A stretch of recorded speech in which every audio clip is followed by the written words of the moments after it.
আমি এ শহরের আকাশ দেখলাম, জমিন দেখলাম, শত শত নামাজি দেখলাম যারা ফাতিহা জানে না, কত শত ইমাম দেখলাম যারা নিজেই হাদিস মানে না।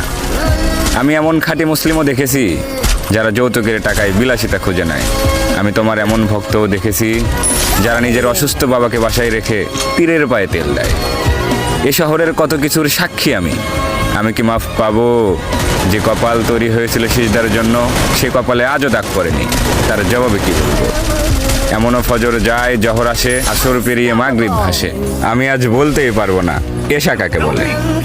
যে দেহ একদিন নিজের বিরুদ্ধে সাক্ষ্য দেবে, সে দেহ আজ অন্য কেউ নিয়ন্ত্রণ করে। তাই আমি জানি না আমি ক্ষমা পাওয়ার যোগ্য কিনা।